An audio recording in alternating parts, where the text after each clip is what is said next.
Doamnelor, domnilor, bun găsit la Loc de Dialog.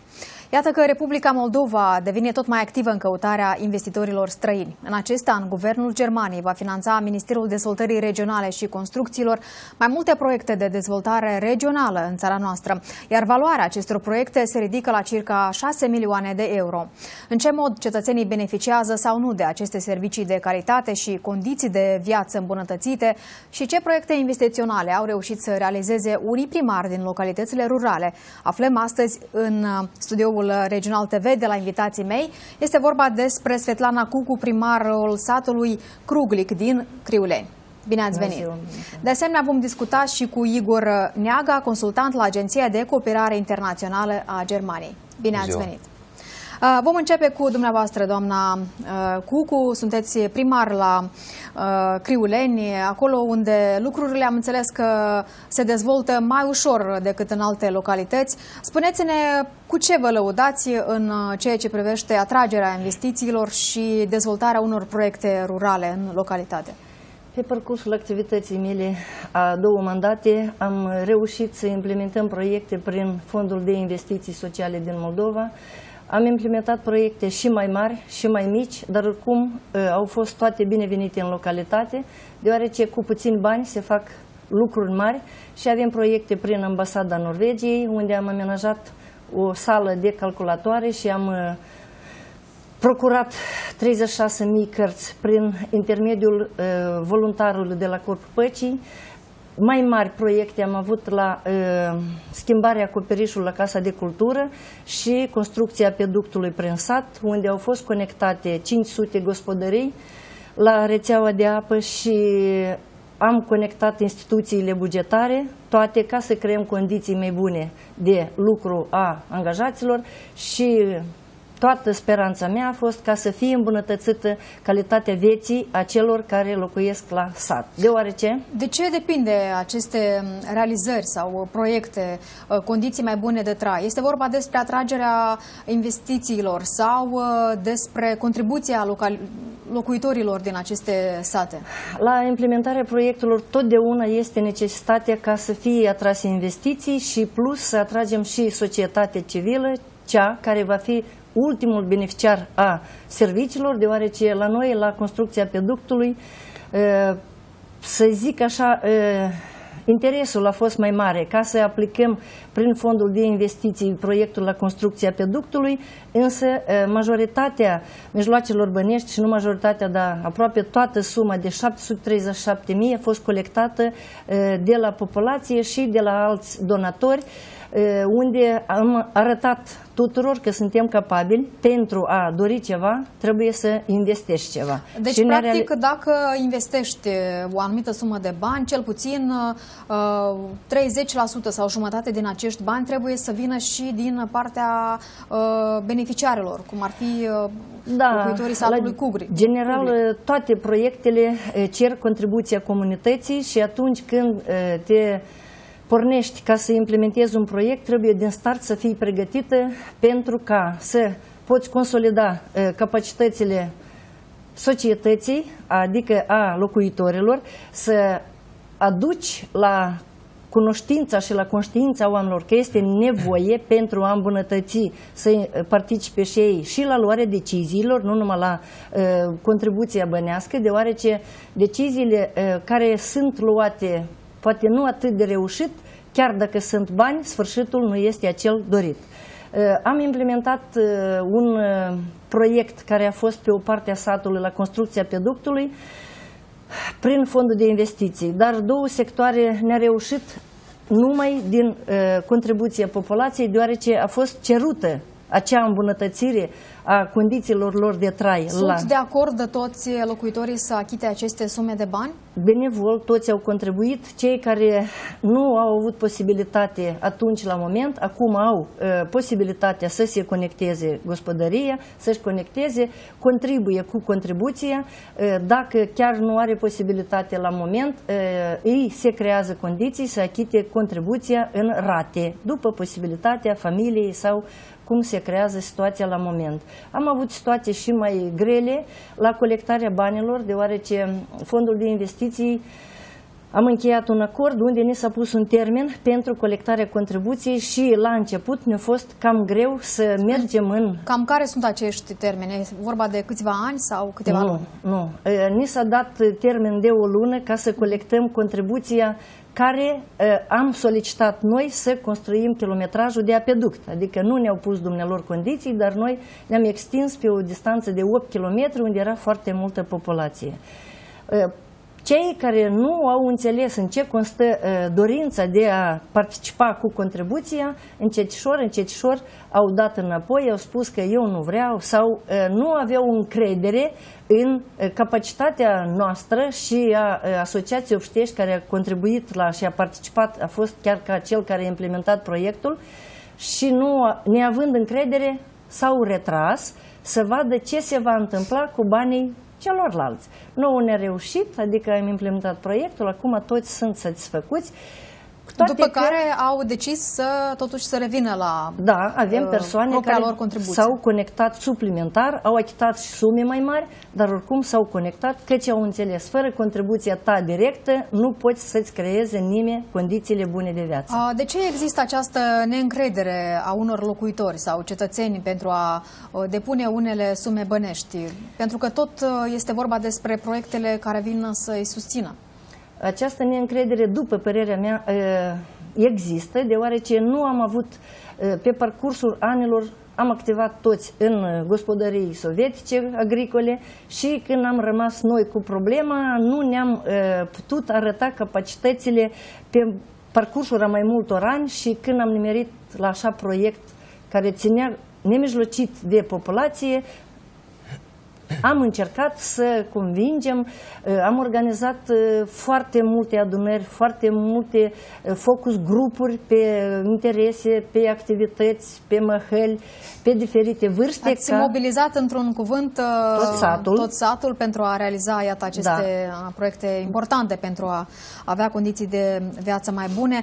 Domnule Igor Neaga, vreau să aflăm care este ajutorul oferit cetățenilor prin intermediul Agenției de Cooperare Internațională a Germaniei și dacă primarii din localitățile rurale sunt la fel de interesați să absoarbă aceste fonduri, au cunoștințele necesare, poate unii doresc, însă nu le reușește. Care este situația în comunități? Agenția de Cooperare Internațională, prin intermediul proiectului Modernizarea Serviciilor Publice, acordă suport Ministerul Dezvoltării Regionale și Construcțiilor, agențiilor de dezvoltare regională, cât și apeleurile care au beneficiat de careva proiecte, fie finanțate din Fondul Național de Dezvoltare Regională, fie au fost selectate în baza criteriilor înaintate de către agenție ca proiecte pilot și parțial au fost finanțate de către Agenția de Dezvoltare Internațională a Germaniei.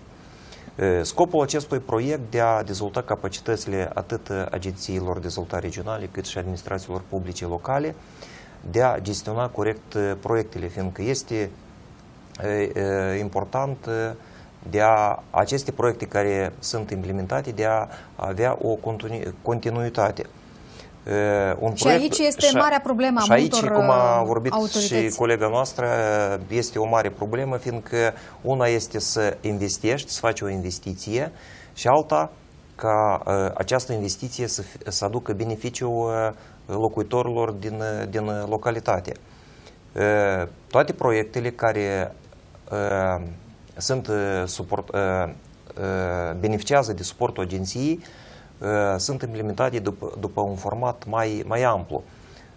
Orice investiție propusă pentru a fi implementată se ține cont de strategia națională, de strategiile de dezvoltare regională, strategiile în cazul când există raionale și locale. Există aceste strategii locale sau regionale scrise pe hârtie, configurate într-un fel sau altul, sau sunt proiecte sporadice în aceste comunități? Practic, tot suportul care a fost până în prezent acordat a fost acordat în baza acestor strategii. Este altă situație când administrațiile publice locale nu au un plan de dezvoltare, adică unele sunt, dar nu sunt actualizate. În cadrul implementării acestor proiecte, noi acordăm și suportul administrațiilor publice locale din nivelul 1 și din nivelul 2 de a-și actualiza acele strategii care sunt. În dependență de proiectul de ce domeniul deține. Care sunt cele mai mari solicitări din partea comunităților atunci când doresc să atragă aceste investiții? Proiectul modernizarea serviciilor publice este axat pe serviciile publice. Adică în cazul dat noi vorbim de serviciile de apă, canalizare, serviciul de management a deșeurilor solide și eficiență energetică a clădirilor publice. De alte domenii, noi nu ne axăm, mai bine spus, pe alte domenii în cazul dat. Și acele zone care au fost selectate pentru a fi sau a beneficia de suportul agenției sunt axate anume pe aceste domenii. Am înțeles. Orice primărie, clar că și dorește, sau orice primar își dorește de a îmbunătăți situația din localitate. Și prin intermediul fondului, adică prin intermediul apelurilor de proiecte care demarează sub egida Agențiilor de Dezvoltare Regională și a Ministerului Dezvoltării Regionale și Construcțiilor, depun ideile de proiect. Deja comisia de selectare, după anumite criterii, sunt selectate și puse în aplicare.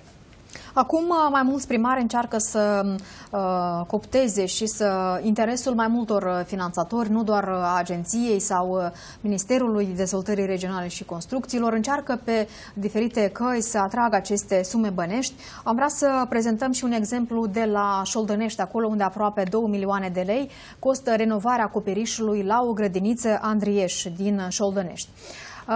Iată că, întrucât instituția nu dispunea de suma respectivă, aici se făceau numai reparații cosmetice. La fiecare ploaie, apa pătrundea prin tavan și deteriora tencuiala de pe pereți. Cu suportul Guvernului României, problema în cauză a fost rezolvată. Detalii au colegii noștri de la Șoldănești.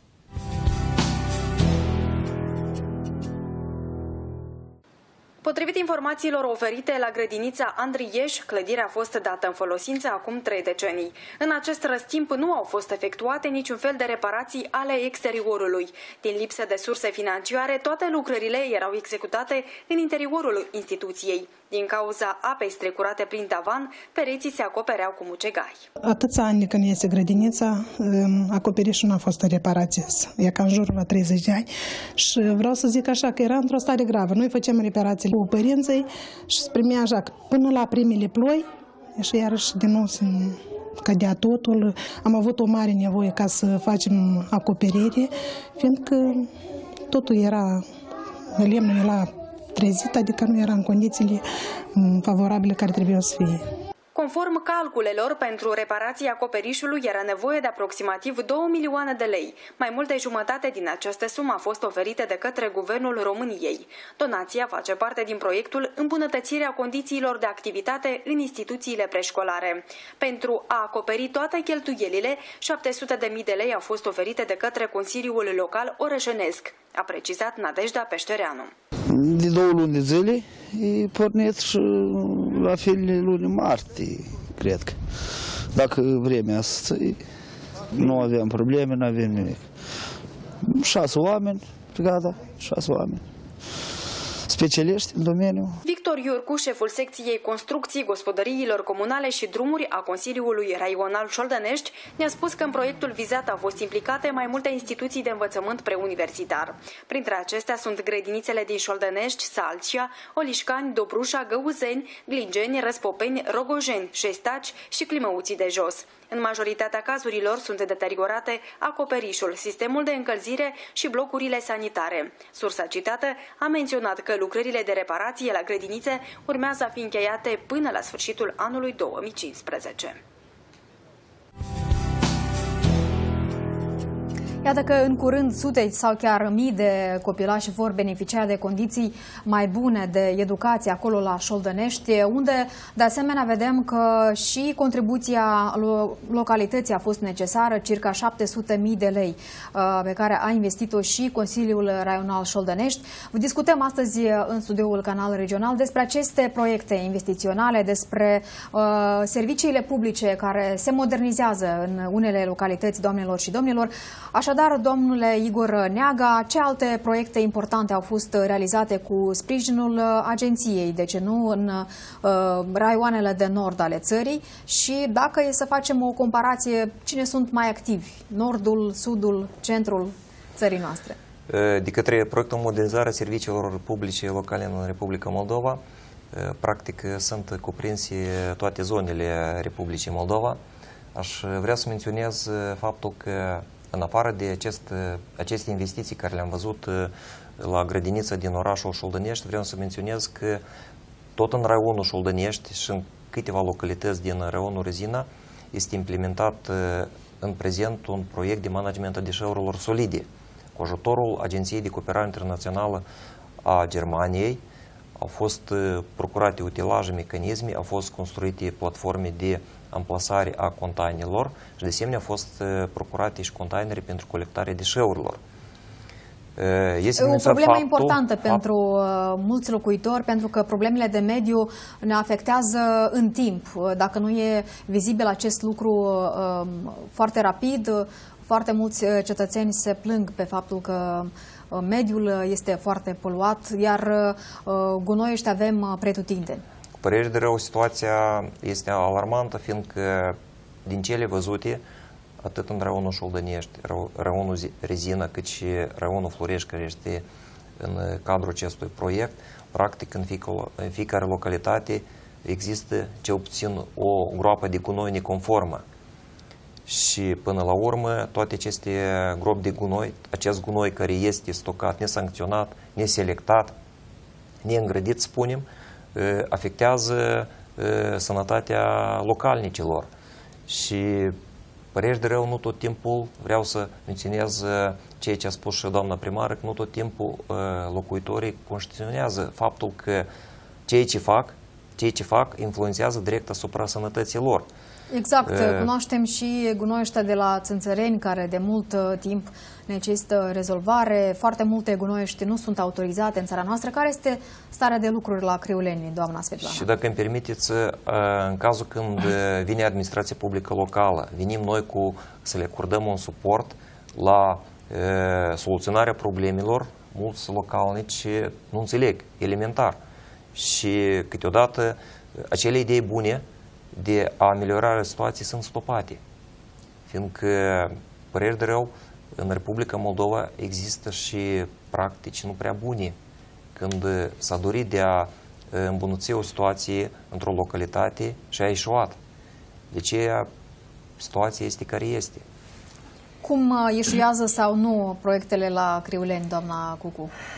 Despre deșeuri, dacă tot e să vorbim. Apăsat pe situația localității noastre, deoarece la noi a ieșuat proiectul de colectare, transportare și depozitare a deșeurilor, deoarece am încercat de sine stătător să începem a colecta deșeurile, găsând un serviciu specializat de la Durlești, dar la studiul care l-am făcut din 483 case, pe o parte a satului, doar să încercăm să vedem cum va reacționa populația la problema dată, au dorit 94 case ca să încheie contracte.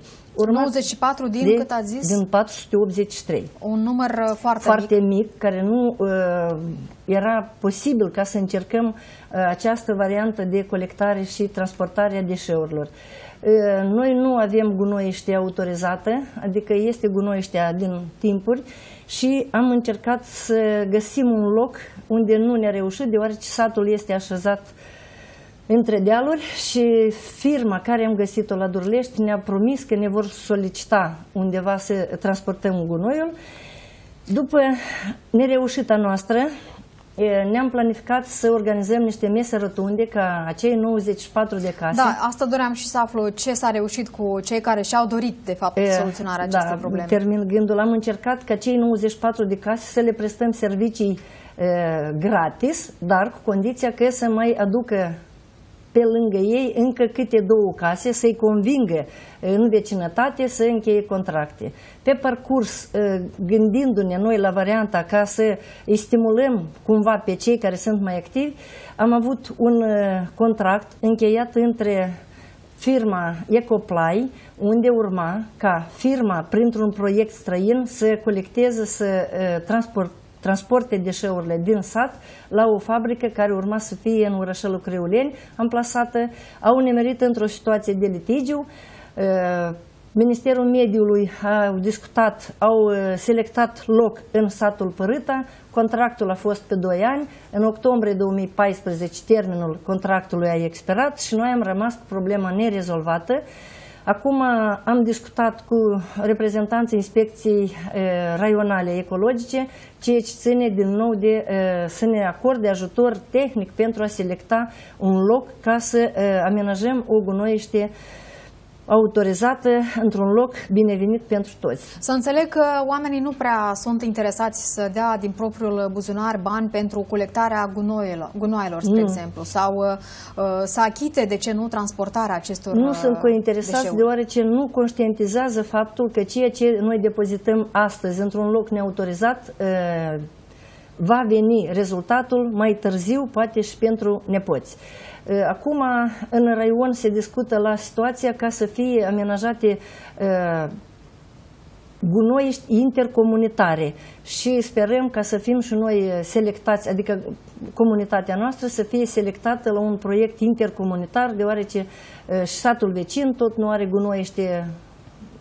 Deci, într-un fel sau altul, vă uniți mai multe sate, comunități, ca să totuși rezolvați această problemă. Altfel nu va fi posibil să rezolvăm problemele, nu atât Cruglic, cred eu și celelalte localități, văzând că nu este posibil și acea problemă de canalizare, deoarece noi avem apă, dar nu avem sistema de canalizare. Am încercat cu satul vecin Izbiște și Ohrincea să elaborăm un studiu de fezabilitate, ceea ce ține de construcția sistemului de canalizare intercomunitar și așteptăm ca satul vecin să termine aprovizionarea cu apă ca să procedem într-un pas la construcția sistemului de canalizare intercomunitar. Altfel nu ne reușește, deoarece costul total după studiu de fezabilitate al acestui proiect este de 31 milioane lei, ceea ce înțelegem toți că nu este posibil și nici nu este convenabil economic pentru o localitate a avea stație de epurare, sistemă de canalizare, de servire pentru o localitate. Este o sumă impunătoare, 31 milioane de lei pentru un singur sat. Bănuiesc eu că veți găsi aceste resurse sau alte posibilități de a rezolva problema respectivă. M-ar interesa de asemenea să aflăm și cum stați la capitolul iluminarea străzilor, pentru că foarte mulți cetățeni se plâng pe străzi neiluminate, mai ales pe timp de iarnă, glod.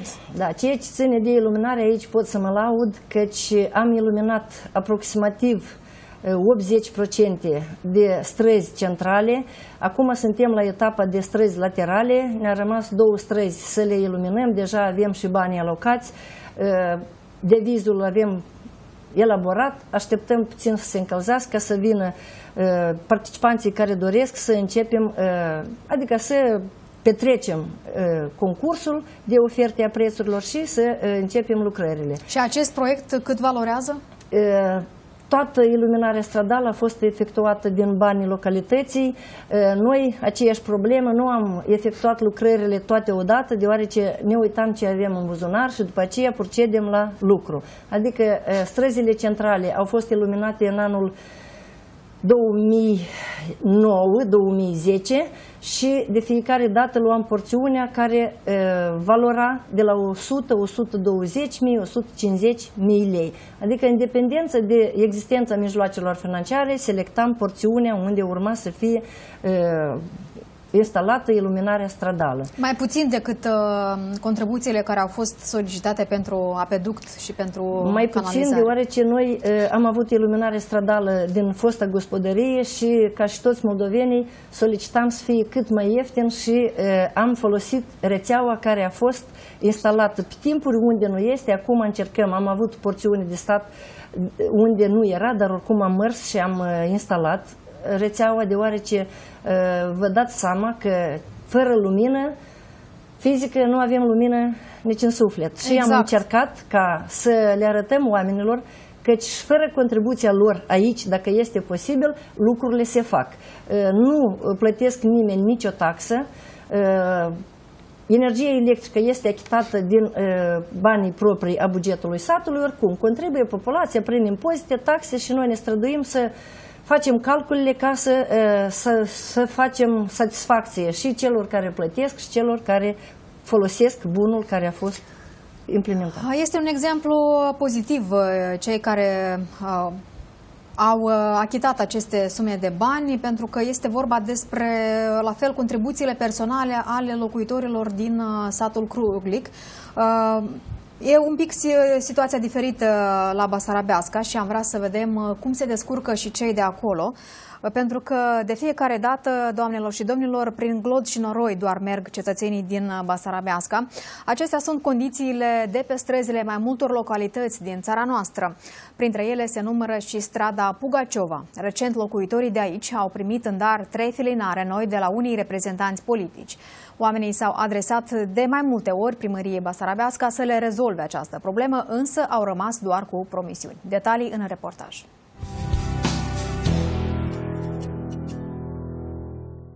În caz de vreme rea, pe strada Pugaciova din orașul Basarabeasca te împotmolești în noroi și beznă. Am 6 nepoți și toți mici. Cumpăr pungi de 1 leu în fiecare zi ca să treacă pe aici. Merg la grădiniță, iar 4 dintre ei la școală. Câte pungi de rezervă trebuie să am pentru ca ei să treacă prin această mizerie? Copiii pun aceste pungi sub pietre ca să treacă cu ele înapoi. În fiecare zi aceeași situație. Este și întuneric, încât e imposibil să recunoști pe cineva. Doar atunci când te lovești de cineva îți dai seama că e o persoană și atunci te și saluți. Ne-am adresat de multe ori la primăria locală, însă nu ne aude. Domnul Nicolaev niciodată n-a fost pe aici, poate că nici nu știe că este o asemenea stradă. Am fost la primărie, le-am vorbit că nu avem lumină și e mizerie pe stradă. Au promis că atunci când vremea de afară se va îmbunătăți, vor soluționa problema. Oamenii în repetate rânduri s-au adresat autorităților locale cu solicitarea de a aduce strada în ordine și de a o ilumina câtuși de puțin. Ultima cerere de acest gen a fost depusă la 27 ianuarie. Văzând că problema iluminării nu se rezolvă, locuitorii de pe strada Pugaciova s-au adresat după ajutor către președintele Organizației Teritoriale a Partidului Socialiștilor din raionul Basarabeasca, Petru Pușcari. Noi am găsit surse și am donat felinare, becuri și absolut tot ce e necesar pentru instalarea lor, ca să nu li se spună mereu oamenilor că ceva este iar alta nu-i. Noi le-am dat totul pentru ca gospodăria comunală să vină și să le instaleze oamenilor lumina. Conducerea orașului trebuie să fie mai realistă și să vadă ce anume vor oamenii, pentru că lucrează pentru ei.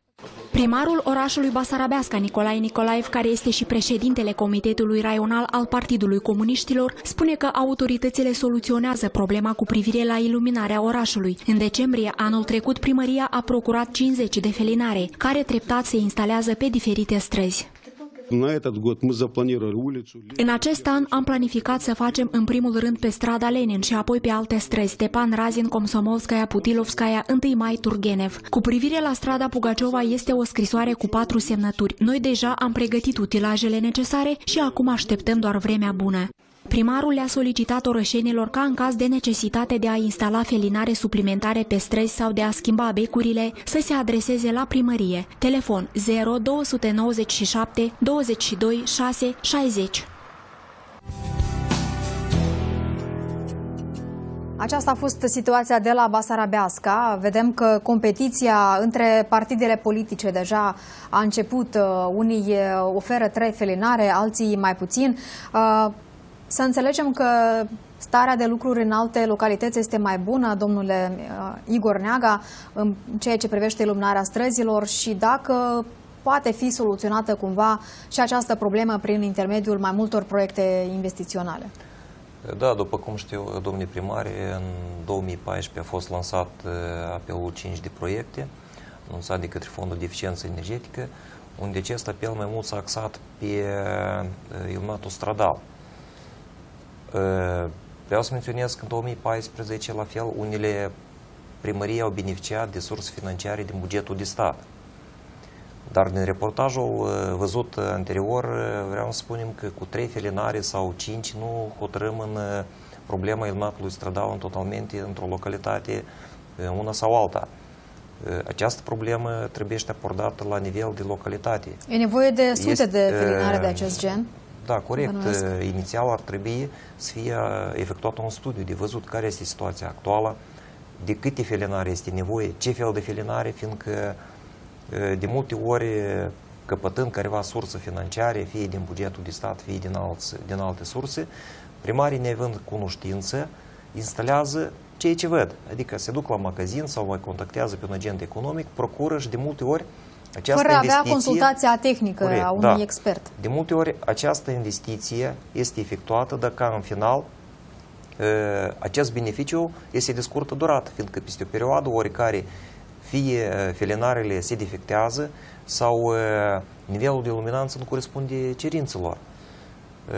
De ce s-a întâmplat astfel de cazuri de multe ori? Nu vreau să menționez careva cazuri concrete, dar aș menționa faptul că noi în cadrul proiectului modernizare serviciilor publice în Republica Moldova și în cadrul proiectului deja implementat în comuna Tătrăuca Veche din raionul Soroca, în prezent elaborăm un ghid, anume axat pe aspectele legate de iluminatul stradal. Acest ghid este un ghid practic care va ajuta primarii care doresc să-și implementeze un proiect de iluminat stradal în localitate. Da, bănuiesc eu că astfel de ghiduri sau direcții pentru primar ar fi de foarte mare folos, doamna Cucu. Dumneavoastră, cum ați reușit totuși să rezolvați această problemă și de la ce a început? Este vorba despre interesul cetățenilor sau totuși oportunitățile financiare care există? Desigur, un primar care a venit în așa funcție ține cont întâi de interesele cetățenilor, ca apoi să se axeze și pe mijloacele bănești. Faptul că trebuie să poți selecta ce este mai prioritar la moment. Bani nici când nu ajung și mulți primari spun nu am bani, eu spun că nu mai ești tu primar dacă spui că nu ai bani. Un primar din 10.000 lei face un lucru care este socotit și evaluat de cetățeni cu mult mai mult decât ceea ce se vede din suma indicată în valoare bănească.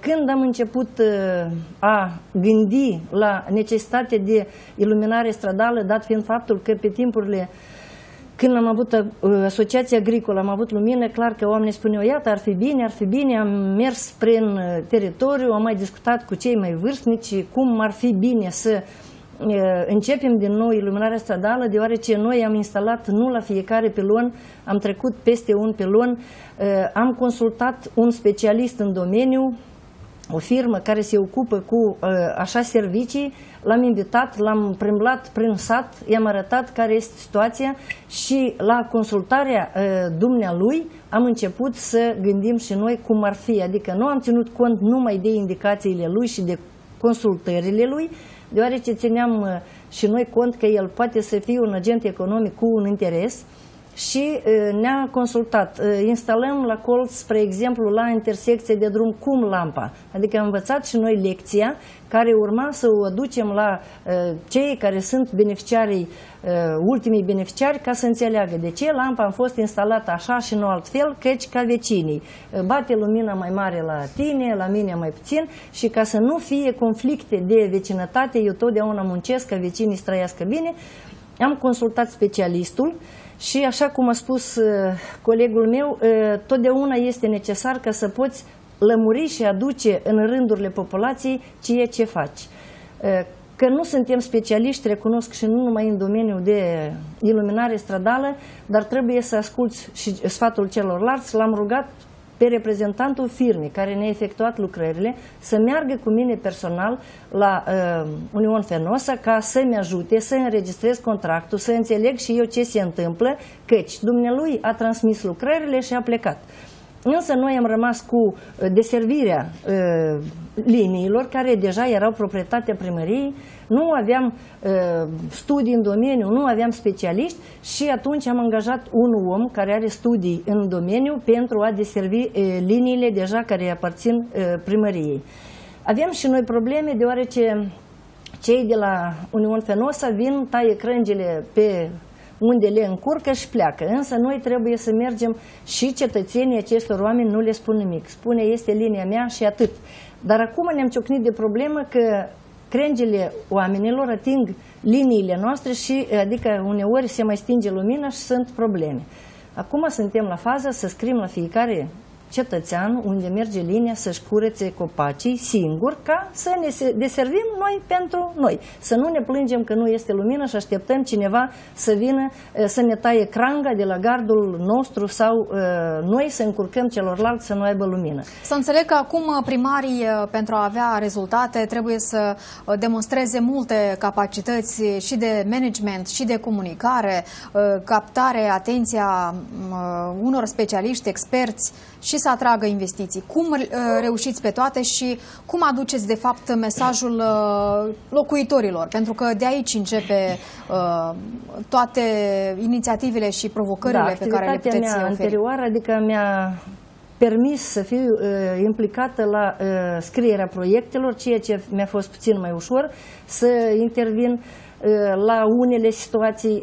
Permanent populația trebuie consultată, ascultată și nu totdeauna este bine ceea ce cer ei. Și am luat lecție de la un om mai în vârstă care a spus: ascultă-i părerea, implementează-o, dar transmite și responsabilitatea. Adică am plecat în teritoriu, a spus ea că eu vreau să faceți dumneavoastră așa. Și am spus, bine, facem, dar îți asumi responsabilitatea. Unde persoana a spus, dar cu ce eu să răspund?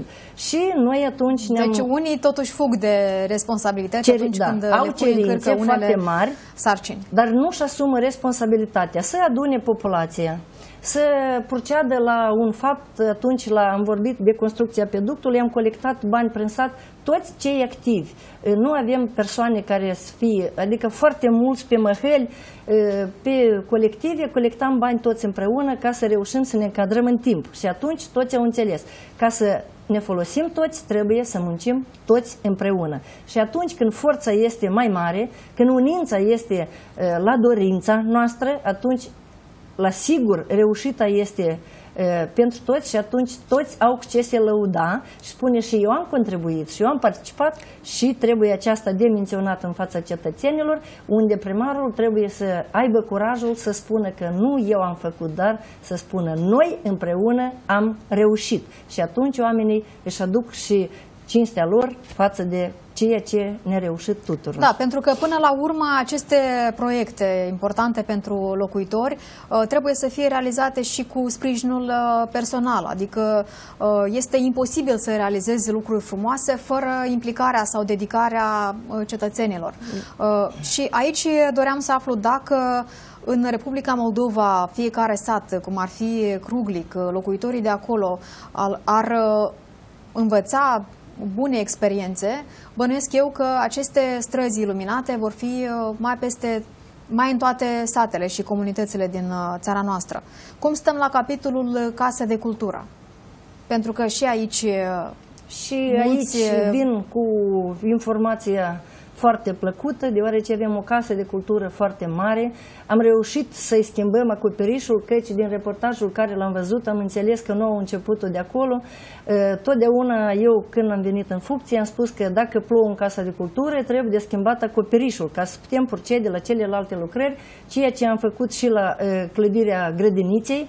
Mai întâi de toate am făcut expertiza tehnică, dacă pereții vor fi în stare să țină acoperișul, după aceea am schimbat acoperișul, adică consultând niște specialiști, primarul oricum trebuie să știe să ceară consultația, să nu fie orgolios la ceea ce nu cunoaște, deoarece primarii sunt din diferite domenii și nu este bine, eu mă conduc de criteriu, mai bine să întreb și de cel mai mic ca mine și de cel, căci practica bate gramatica. Casa de cultură la noi activează foarte bine, avem cercuri... La fel ați reconstruit-o, să înțeleg. Am schimbat acoperișul din acoperiș plat în acoperiș șarpant ca să putem face reparații. Acum încercăm să schimbăm, avem o sală mică care nu se încălzește și din birourile care erau pe timpuri a conducerii gospodăriei, încercăm să facem o sală, noi îi spunem polivalentă, unde să se adune lumea și să putem prezenta și concerte ca să o încălzim, să fie mai compact și mai plăcut, deoarece mulți deja sunt plecați și avem sală foarte mare de 600 de locuri unde nu avem posibilitatea să o încălzim și să o folosim. Și încercăm să reparăm o sală mai mică ca să fie și oamenii să încapă și să fie cald. Avem în incinta Casei de Cultură activează școala de arte. Deci e folosită ca o capacitate și pentru alte scopuri, eu știu, activități, inițiative Biblioteca locale. este amenajată tot în Casa de Cultură. Acum, în bibliotecă, suntem la un proiect Novateca, unde sper să ne reușească să instalăm calculatoare, ca să poată tot cei care pleacă să aibă și alt acces la informație. Școala de arte activează avem colectiv model de copii, colectiv artistic model, unde activează foarte bine. Avem clasă de arte, adică de pictură, unde activează 40 de copii, lucrează foarte bine și eu mă mândresc cu activitatea Casei de Cultură, care a întrunit tot ceea ce are necesar un om pentru suflet, ca să plece puțin să se bucure și de alte laturi ale vieții decât cele care le vedem zi de zi. Eu zic ca mai mulți locuitori de la Drochia, spre exemplu, unde nu s-a reușit rezolvarea acestei probleme, să vină, de ce nu, în satul Cruglic, să vadă cum s-a reușit acest lucru și ce ar putea să învețe de la un primar ca dumneavoastră, pentru că acolo situația este chiar deplorabilă, doamnelor și domnilor. Locuitorii din această regiune așteaptă de multă reconstrucția Casei de Cultură, iar clădirea nu se bucură nici de lucrări de reparație. Oamenii privesc cu nostalgie în trecut, când veneau la diverse concerte. La fața locului s-a deplasat echipa noastră de la Drochia, care are mai multe detalii.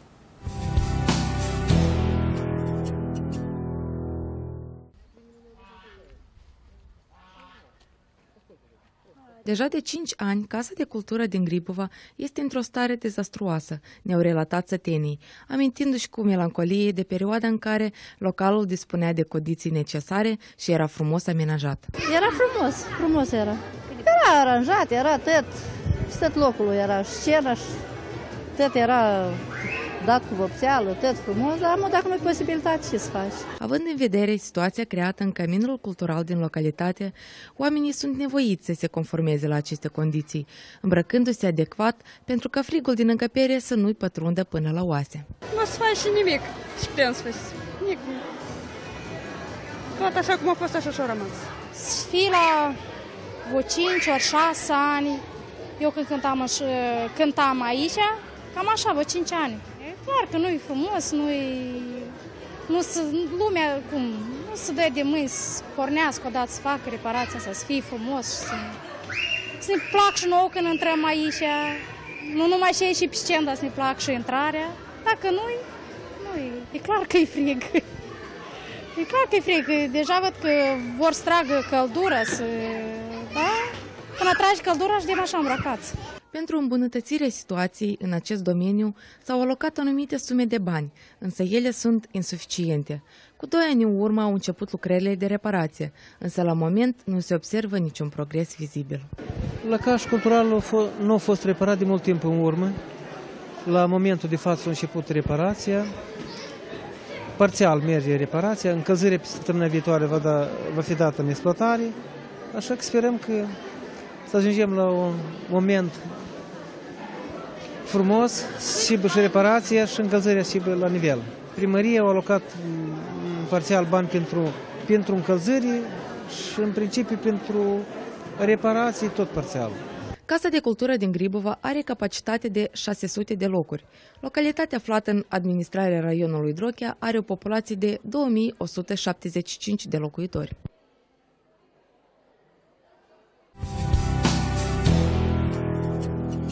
Iată că sute de oameni vin la concerte pe frig.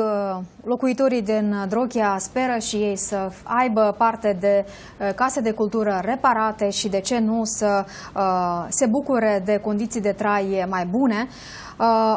Este vorba și despre responsabilitatea civică, despre care vorbim aici în studioul Canal Regional și care ar putea fi motorul de bază pentru atragerea mai multor finanțări, proiecte investiționale. Domnule Igor Neaga, depinde acest lucru și de participarea cetățenilor sau ne-am deprins să cerem de la primării și de la multe alte instituții bani pentru a avea condiții mai bune? Cu păreri de rău, noi încă suntem pe poziția cea post-sovietică și venim la primărie și cerem ceva.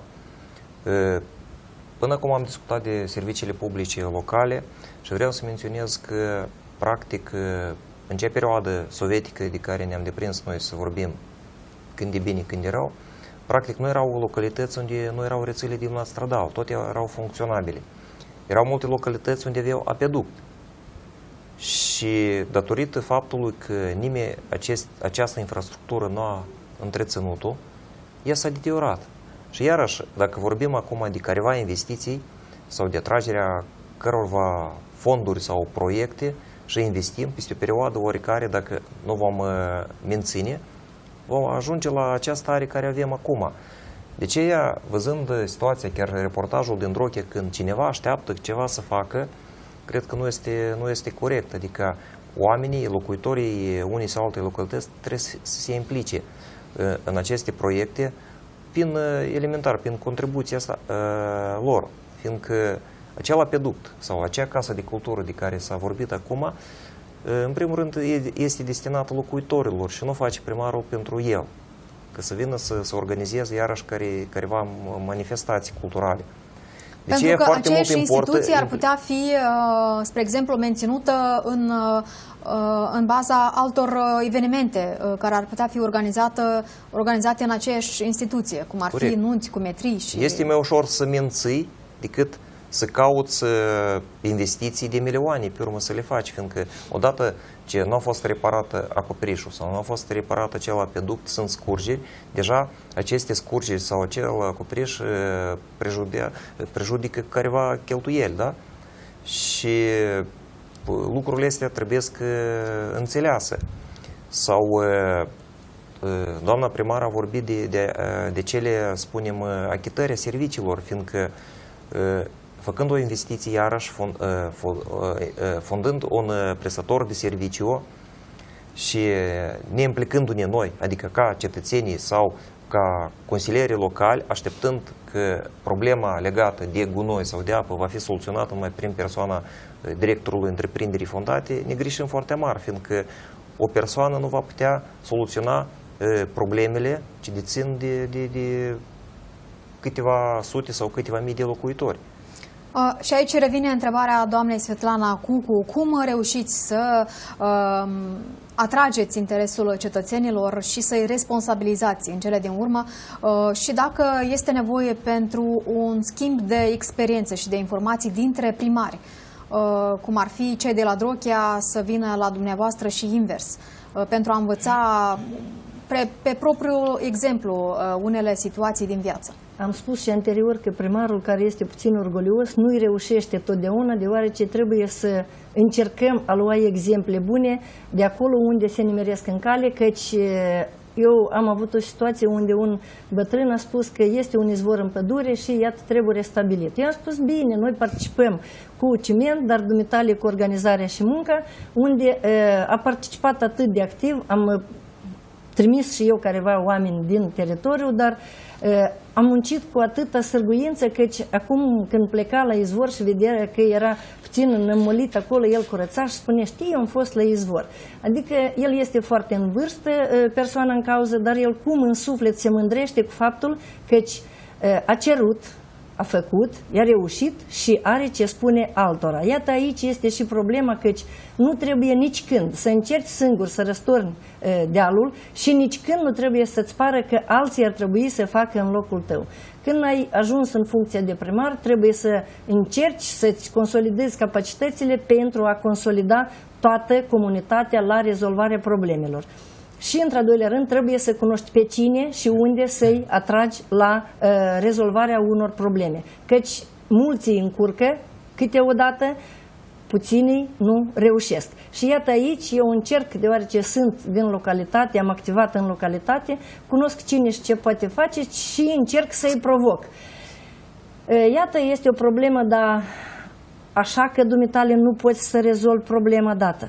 Eu nu pot, Și de aici începe discuția și mergem la lucru împreună, adică trebuie să ai capacitatea de a-i provoca pe cei care se țin tare și mare și să-l implici alături, cot la cot, cu cei care nu prea vor, dar trebuie să fie și un reprezentant a societății care să le arate că nu numai primarul și nu numai pentru primar. Și aici vine societatea, cea care vrea să te înțeleagă, că cei care vor să te înțeleagă le ajunge o vorbă, celor care nu vor să te înțeleagă nu ai rost să pierzi timpul să vorbești. Încearcă să-i selectezi pe cei care le ajunge vorba primarului. Și atunci succesul este 100% pentru comunitate. Căci primarii vin, pleacă, depind și de alte situații, dar lucrurile făcute în teritoriu oricum rămân pentru populație. Cei care nu înțeleg se fac că nu vedea lucrurile bune, adică văd partea paharului goală, ceilalți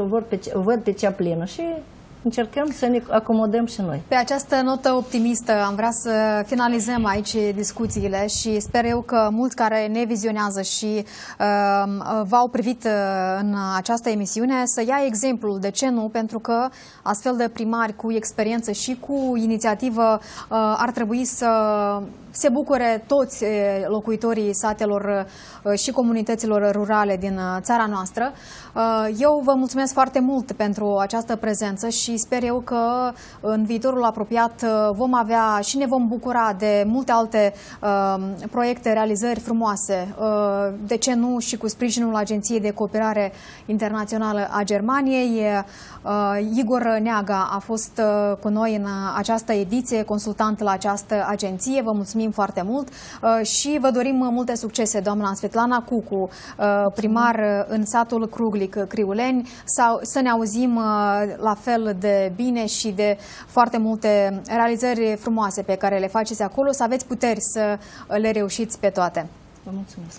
Noi încheiem, doamnelor și domnilor, prin a vă spune că autoritățile ne promit un viitor luminat. Potrivit Ministerului Dezvoltării Regionale și Construcțiilor, în ultimul an au fost selectate circa 60 de proiecte de dezvoltare regională, bugetul total al acestora fiind de 1,3 miliarde de lei.